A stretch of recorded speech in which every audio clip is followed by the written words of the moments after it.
pessoal, bom dia. Já quero começar agradecendo e realmente parabenizando o pessoal do eMasters pela iniciativa. É muito diferente você trazer o tema de tecnologia realmente muito próximo ao e-commerce. Normalmente, os eventos são separados, o e-commerce Brasil, e aí tem a parte mais técnica, como se eles não conversassem. Isso é bem interessante. Um dado muito legal é que, na parte de e-commerce, né, no varejo online, tem crescido muito.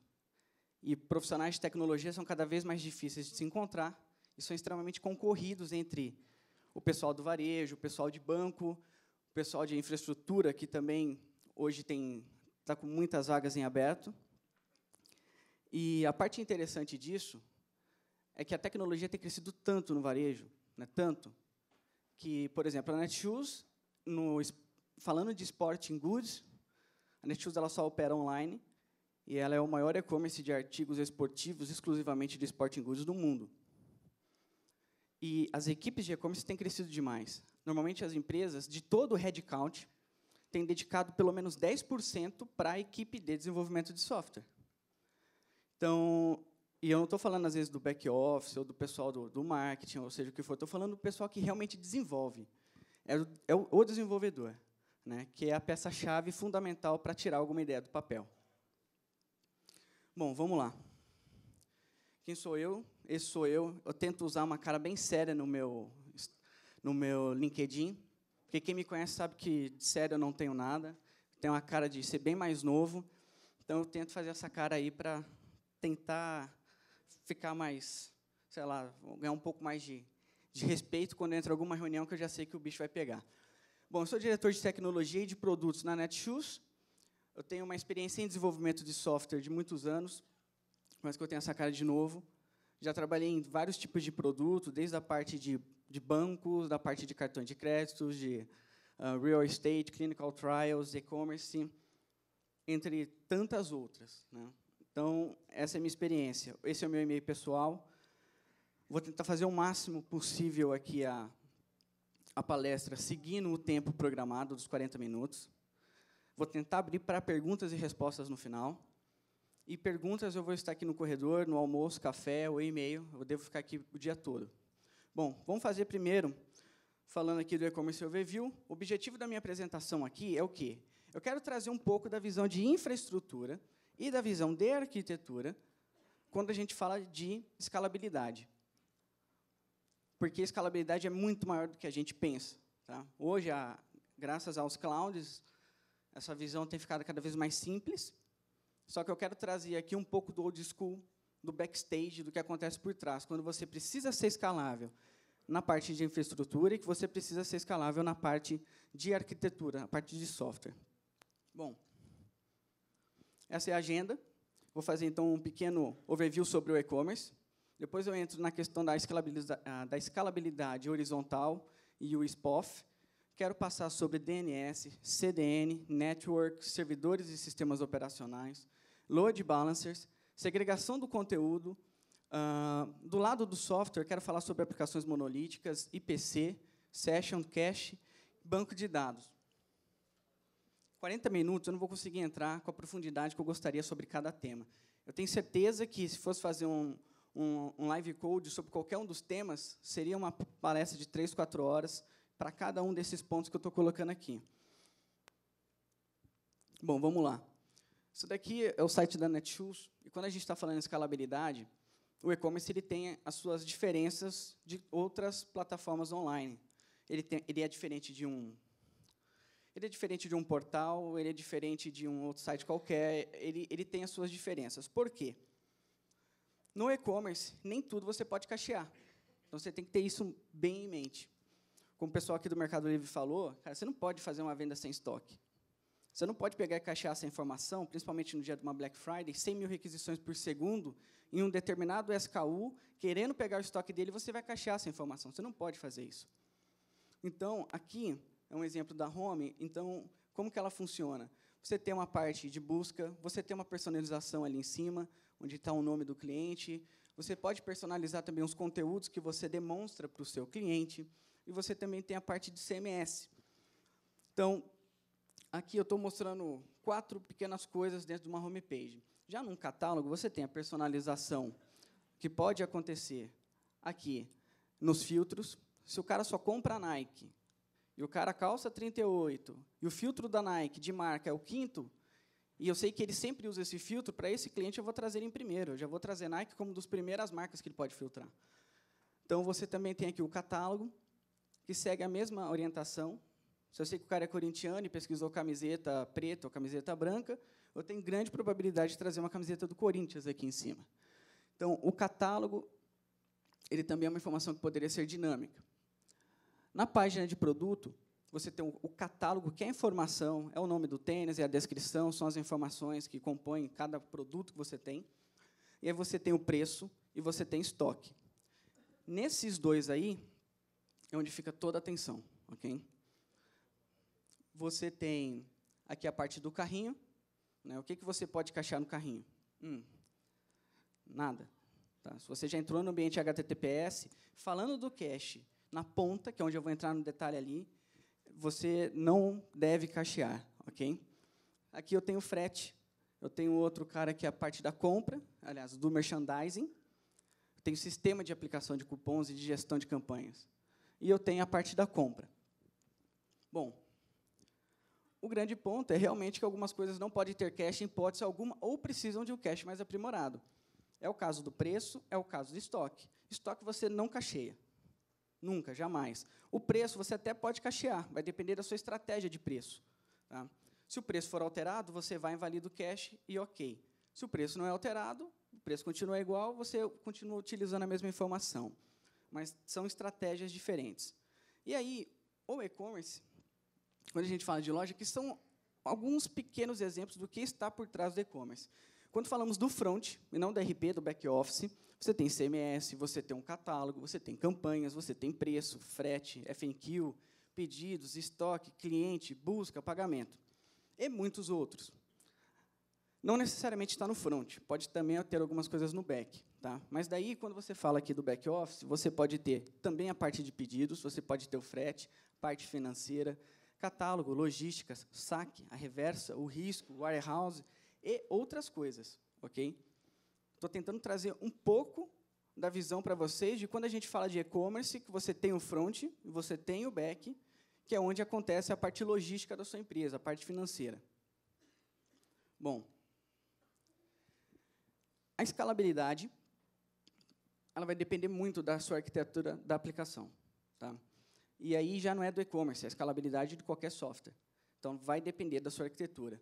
Para você ter realmente a certeza de que você está fazendo um bom trabalho quando você está escalando a sua aplicação, você precisa estar muito atento à tolerância a falhas, então, fault tolerance, extremamente atento, porque você até pode conseguir instalar um determinado pedaço do seu software. Se o outro você não consegue, você cai do mesmo jeito. Então, sua escalabilidade ela ainda fica com esse buraco. E a parte do reliability, que é a confiança do seu software. De nada adianta você escalar 1000 máquinas na Amazon se você não tem controle sobre elas. Se você não consegue saber se as 100.000 requisições por segundo estão dando um response code de 200 ou se estão dando um response code de 500. Será que todas as máquinas estão coerentes? Será que toda a parte que influencia cada uma está sendo olhada? Então, essa questão da confiança, do reliability dentro do software é muito importante. Bom, esse slide aqui, eu estou dando um exemplo, onde o cliente ele vem através da internet, ele tem o seu DNS através do gestor de DNS, identifica para onde ele vai. Antes dele ir para o seu site, ele iria para um CDN. Do CDN, ele cairia no seu firewall. Eu não quis colocar exatamente aqui a topologia de rede, tá, para não ficar muito difícil de explicar e me alongar mais. Mas, então, ele caindo dentro do seu site, ele já cai no firewall, depois ele vai para os seus switches, aí depois ele vai para o load balancer, vai para as suas máquinas físicas virtualizadas. Você tem dois tipos de storage, um storage mais barato para arquivos que não exigem alta disponibilidade. Na verdade, você pode ter um tempo de resposta um pouco maior. E um storage SSD, por causa de banco de dados, cache, sessão, dados que são extremamente fundamentais. Quando a gente fala de escalar a aplicação, na verdade, sua aplicação foi montada em cima disso, na Amazon ou não. Isso aqui existe. Quando você está escalando, na verdade, você escala por quê? Porque esse cara escala. E aqui, você pode ver que eu não tenho ponto de falhas. Mas eu vou entrar nesse detalhe um pouquinho mais à frente. Bom, vamos começar no DNS. Cara, o DNS é a parte mais simples, ele vai informar o endereço do seu site. Mas ele também pode fazer o balanceamento do seu site. Através do DNS, você consegue mandar 50% da sua carga para um site A e 50% para um site B. Tá? Pode estar em São Paulo, pode estar no Rio de Janeiro, pode estar em São Paulo, pode estar em Nova York. Tanto faz. O DNS te ajuda a fazer esse balancer também. Mas o principal detalhe do DNS é que você precisa ter o seu DNS secundário. Se o seu DNS falhar, você pode ter a melhor arquitetura do mundo por trás disso. Tá? Dependendo do seu TTL que você coloca do tempo de resposta, para pegar as informações do DNS, se ele falhar, ele não conseguir propagar essa informação para os DNS servers, você vai ficar fora. Você pode ter a melhor arquitetura do mundo por trás. Se você falhar aqui, é a mesma coisa que você não ter feito nada. CDN. Cara, CDN tem que usar isso daqui totalmente a seu favor. Usa cache estático, usa cache dinâmico, cacheie tudo que você puder. Okay? Essa é a regra número 1. Cacheie tudo que você puder. O CDN ele consegue te ajudar nisso, por quê? Normalmente, o usuário acessa através da internet, ele vai direto na origem. A origem são os seus servidores. Se você coloca um CDN, ele passa a cair no CDN e o CDN trabalha com você. Para quem já usa Vernish, usa proxy reversos de Nginx ou qualquer outra ferramenta, entende do que eu estou dizendo. O CDN está ali na frente para ajudar a controlar o que deve vir ao seu servidor e o que não precisa. Por que eu dei o exemplo, por exemplo, de uma home page ali? Por exemplo, se você tiver em uma Black Friday e você precisa ser escalável, você precisa aguentar a performance, cacheia a sua home. Lá onde aparece o nome do usuário, faz uma chamada AJAX. Aí, o CDN, você consegue passar parâmetros GET, você consegue, através dos headers, dizer o que é para ser cacheado e o que não é para ser cacheado. Qual que é o TTL? Você consegue fazer isso. Parte de network, servidores e sistemas operacionais. De novo, a sua rede tem que estar escalável. Do que adianta você fazer, de novo, uma bela arquitetura e sua placa de Ethernet ela é de 1 gigabit. Okay? E você está recebendo muito mais informação do que só 1 gigabit. Você tem que prestar atenção nisso também. Cara, tem que ser 10 gigabits. Ah, tem o aggregation, tem algumas técnicas que você precisa utilizar e você precisa ficar atento.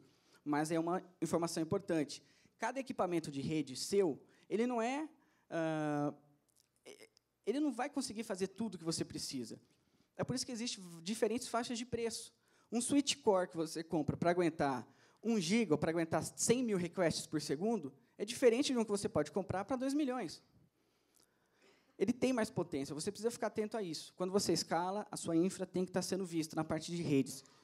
A capacidade do equipamento de rede é exatamente o que eu falei. Você tem um switch core, você tem cabeamentos, routers, tudo isso daí você precisa ficar muito atento. O storage. Bom, o storage é a mesma coisa. Quantas requisições no disco, de leitura e de escrita, o seu disco aguenta? Se você também não mexer no disco, você também não é escalável. E a parte de sistema operacional. Normalmente, principalmente hoje em dia, que tem mais esse conceito do próprio desenvolvedor, colocar a mão na massa, fazer parte da infraestrutura, e a infra também, né, que o pessoal chama de DevOps, mas, na verdade, é uma combinação entre sysadmins e desenvolvedores. Se você não tunar o seu sistema operacional, também você vai ter problema. Pouca gente sabe, mas quando você vai lá e instala um CentOS, um Red Hat, você tem várias configurações que são padrões de fábrica, inclusive para o sistema operacional, como, por exemplo, a quantidade de requisições em um determinado range de portas, okay, que ele vai aguentar. Ele até aguenta mais, mas ele fala lá que são 30 mil requisições por segundo das portas 80 até a porta 30 mil. Ele vai trabalhar dessa forma, então você precisa alterar essa configuração. Tá? Você precisa estar atento a isso. Senão, você vai começar a dar timeout, ou vai ficar um tempo de espera, e você vai perceber que seus servidores estão ociosos, mas a requisição sequer está chegando nas máquinas. Load balancers. O load balancer ele é uma parte bem importante. Aliás, por que eu mostrei aquele primeiro slide da questão do fluxo? Porque o cara começa a requisição no seu DNS, depois ele vem para no caso, no seu CDN, ele vai daí sim bater no seu servidor. Dentro do seu servidor, você precisa ficar atento aos elementos de rede, que é o que eu estou colocando aqui, até que você vai chegar no load balancer. Bom, o load balancer eles são duas opções, você tem um físico e você pode usar os load balancers virtualizados. Os físicos são, claro, os mais recomendados, tá? Mas também são bem mais caros. Quando você coloca um load balancer físico, ele pode aguentar, dependendo do load balancer que você precisa, 2, 3, 4 milhões de requisições simultâneas. Ok? Ele pega essa informação e ele vai fazer um balancer para você. Quer dizer que ele não vai bater só em um único servidor. Se você colocar um pool de servidores de front-end, onde vai ser todo o seu e-commerce, esse cara ele vai bater e vai ser propagado para todos os servidores, usando estratégias de balanceamento.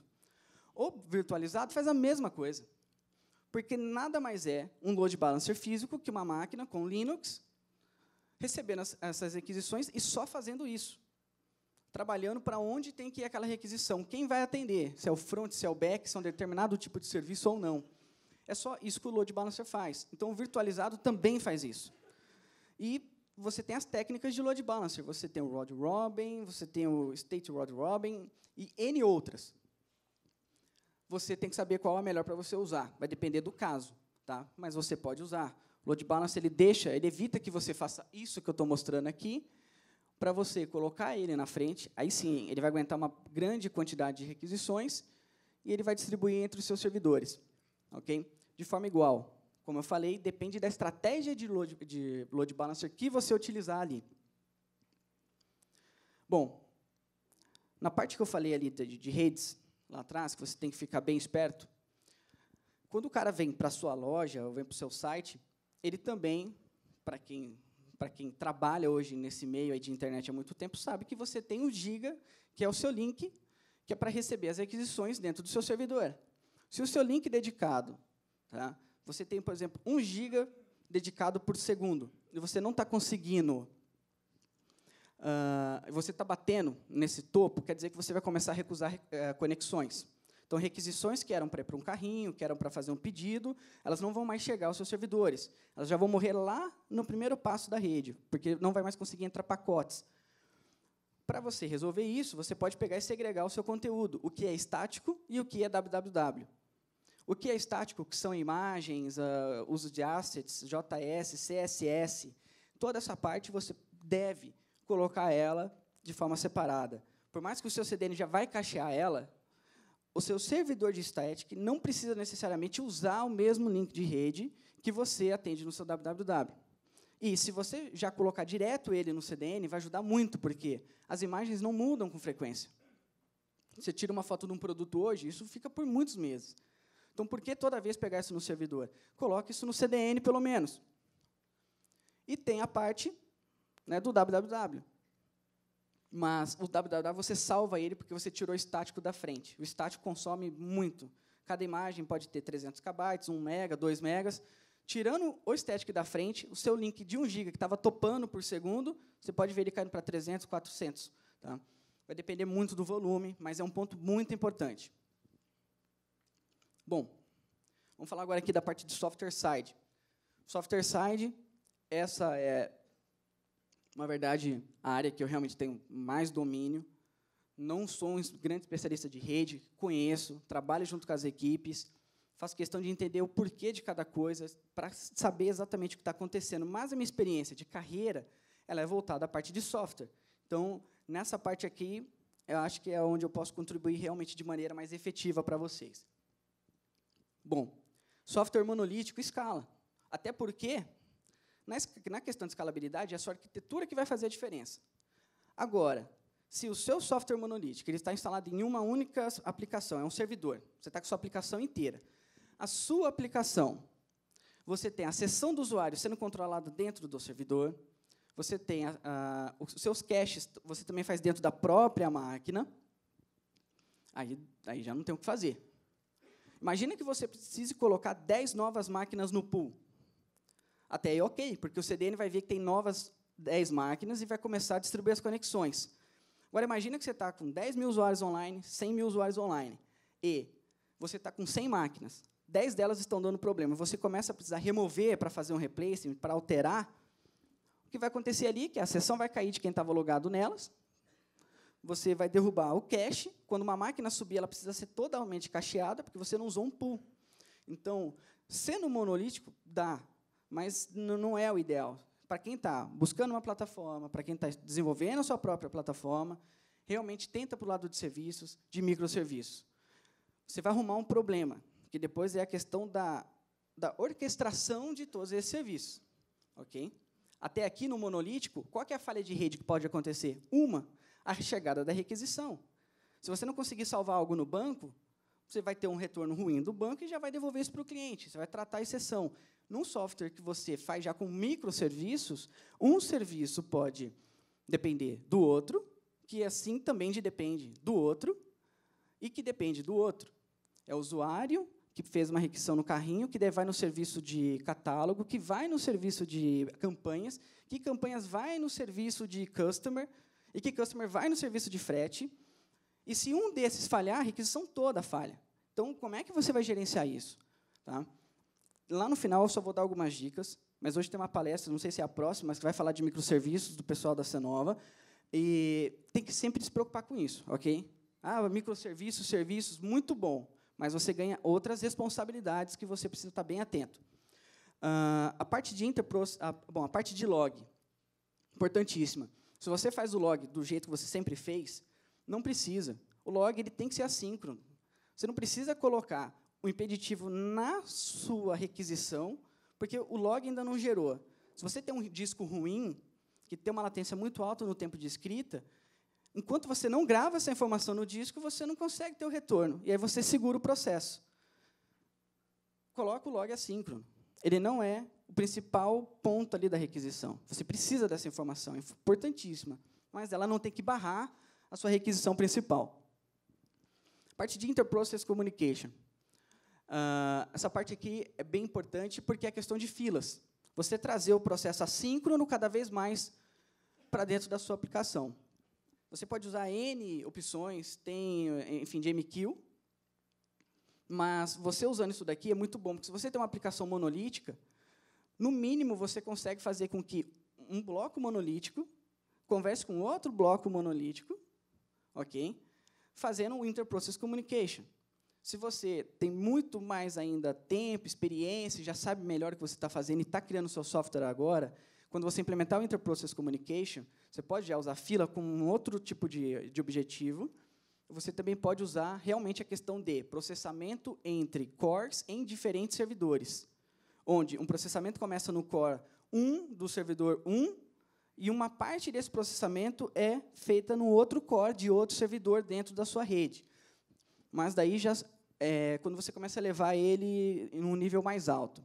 Session pool é o que eu falei, coloca a sessão separada, não coloca a sessão dentro do servidor, escrevendo no disco de qualquer jeito, coloca isso em um pool. Você tem várias opções hoje para fazer isso de uma forma bem legal, e que vai ser rápido. Tá? E se você tirar de 10 servidores para 2, porque a escalabilidade é tanto para ir como para voltar. Então, se você tirar de 10 servidores para 2, os seus usuários não caem. Tem um pool de sessão. Tá? Você tem isso apartado. Parte de cache pool, mesma coisa. Zanato, eu tenho CDN, mas fora o CDN, na minha página de produto, eu estou cacheando os reviews dos usuários. E a cada minuto eu estou cacheando isso e estou esperando o cache. Joga isso em um pool. Em algum momento, você vai ter lá 3.000 servidores. Até porque ter 2 ou 3 servidores bem parrudos, com 1 tera de memória, não sei quantos cores de processamento, se você usar ele desse jeito, você não vai conseguir usufruir nada que esse servidor tenha a te dar. Então, você tem que usar o máximo em mais servidores distribuídos o possível.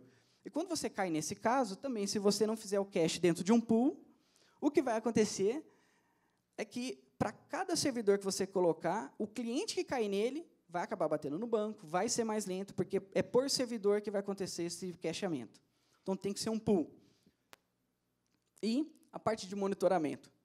Não há produto, não há site, não há como você pensar em escalabilidade, e até no seu dia a dia sem monitoramento. Muita gente pensa no monitoramento depois. O monitoramento já tem que ser uma das primeiras coisas que você tem que pensar. Você tem que ter uma ferramenta de APM, você tem que saber como você está fazendo o log. É muito importante. Não deixe isso de lado. Se você tiver 1000 servidores, todos eles estão atendendo 10.000 requisições por segundo. No seu painel, vai mostrar que você está com 99% das requisições sendo atendidas. Mas esse 1% pode ser que 3 servidores, das 10.000 requisições que eles estão recebendo, 30% delas não está sendo atendida. Você está perdendo dinheiro. No e-commerce é muito importante. Até porque você não sabe quem é o usuário que converte e quem é o que não converte.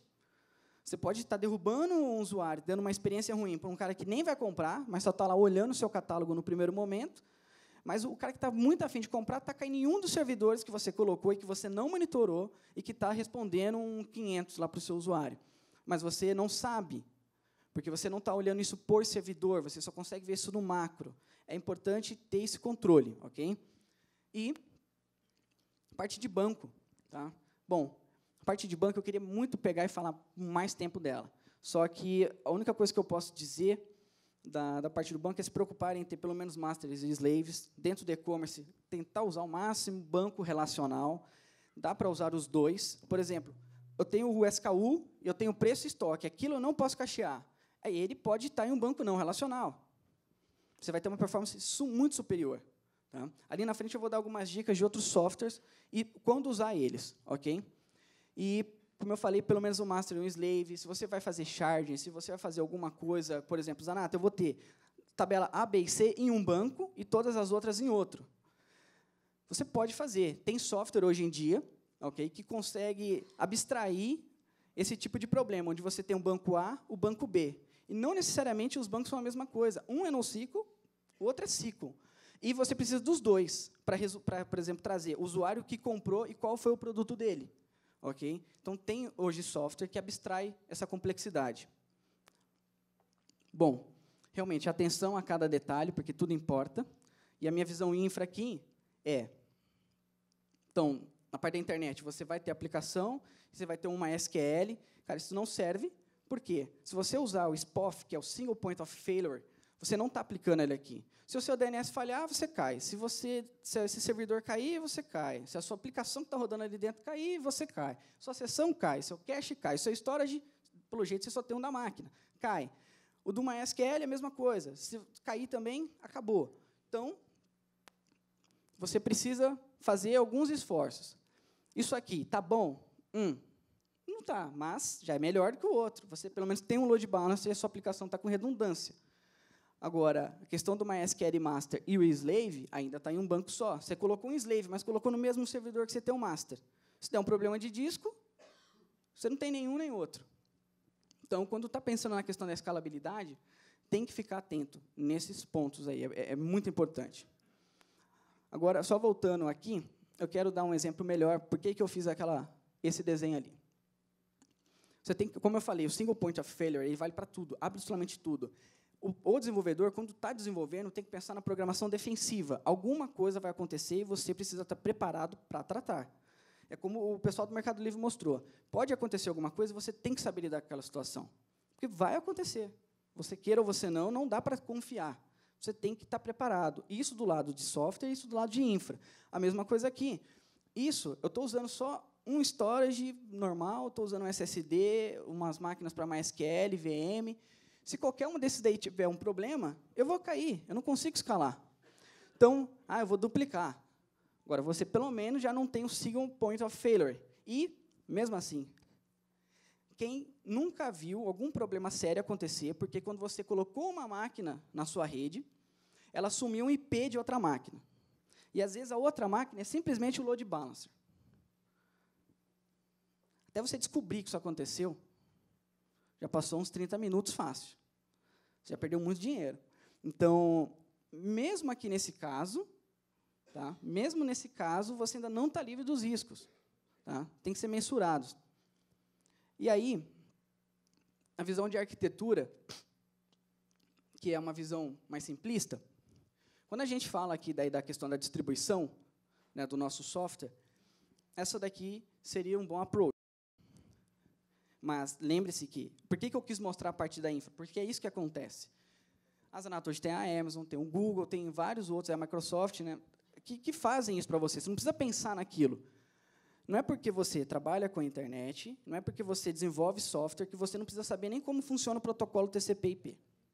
É sua obrigação conhecer. Você não precisa, o TCP, é claro, é obrigação mesmo, não tem nem o que falar. Mas a infra é bom você conhecer também.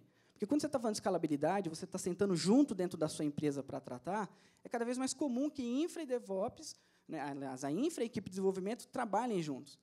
Então, aqui é a visão já de quem está utilizando a infraestrutura, aqui é a visão já da arquitetura.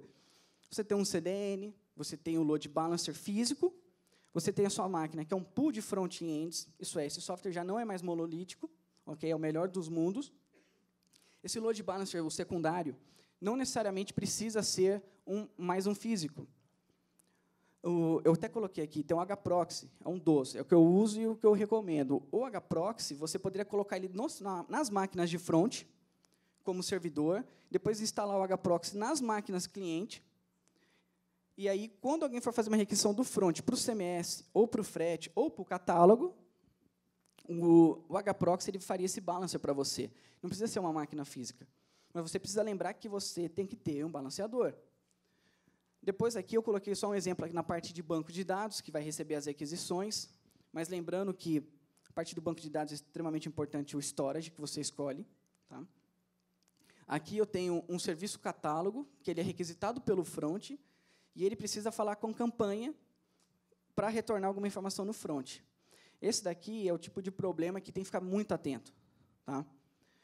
E se a campanha falhar? O catálogo falha, o outro front falha, mas o que você vai fazer a respeito? Então, é muito, muito, muito importante estar bem atento nesse tipo de situação. Okay? Tem vários softwares, eu vou falar aqui de alguns, para ajudar nessa hora. E depois você tem ali o pool separado de sessão, de static, de cache, ok? Para você montar essa parte dessa sua arquitetura, tirando aqueles 3 caras ali do meio, onde você precisa ter bastante potência. Sessão, coloque um pool separado, o static também em um servidor Nginx separado, para fazer a leitura desses caras no storage, e a parte de cache também um pool. Na parte de sessão, eu recomendo realmente o Redis. Na parte de cache, o Cassandra. Só que vale lembrar, cara, quem tiver tempo, quem é da área e gosta de pesquisar, dá uma olhada no Aerospike. É fenomenal. Okay? O Aerospike, comparado com o Cassandra e o Redis, ele está com uma performance muito melhor, okay? Com muito menos servidor. Vale muito a pena dar uma olhada no Aerospike. E aí, aqui, essa seria a arquitetura onde você tem os softwares realmente, cada um com um módulo, cada um com sua responsabilidade. Por que ele tem o Akamai? Por causa do CDN. O seu DNS, eu recomendaria o DIN, é um dos que tem essas várias opções que eu falei. A parte do Redis é muito utilizada, a questão de distribuição dele, escalabilidade, é muito boa. A parte do F5 é o load balancer físico. Se você precisar ter um, eu te recomendo dar uma olhada nas máquinas da F5. A parte do Solar, eu não coloquei aqui busca, tá? Mas quem tem a busca, cara, tem o Solar, é uma recomendação muito boa. Tem outros, tem o Elasticsearch, tem ele, que é open source. Aqui eu estou tentando trazer o máximo open source, e ele é muito bom. Na sua parte de estático, como a application server só para estático, eu recomendo o Nginx. E na parte de load balancer virtualizado, o hproxy. Por que o Netflix apareceu ali? Cara, o Netflix eles são muito, muito legais quando fala-se de open source e de trazer soluções para esses tipos de problemas que nós temos no dia a dia. Porque eles passam por isso num volume muito grande. Né? O e-commerce tem bastante volume? Tem, mas os caras têm muito mais. Então, eles têm uma equipe que faz o software e coloca à disposição da comunidade. Okay? E aqui, dando o exemplo do Netflix, nesse caso em que você teria que cuidar da sua requisição, onde você tem um serviço que depende de um serviço, que depende de outro serviço, aí o Netflix ele pode te ajudar. São 3 os principais softwares que eu recomendo dar uma olhada do grupo da Netflix. O primeiro, que é o Autodiscover, que chama Eureka. Okay? Ele é muito legal. Lá na Netshoes, a nossa equipe que está trabalhando hoje na nossa camada de serviços está utilizando. Ele é bem legal. A parte do Hystrix, que é a gestão de dependências, que é exatamente isso. Se o A falhar, o B falhar e o C não falhar, o que eu faço? E se o A e o B não falhar e o C falhar? Ele é bem legal. E os logs, que eu recomendo que sejam assíncronos, aí você tem o Blitz4D. Esse eu realmente ainda não usei.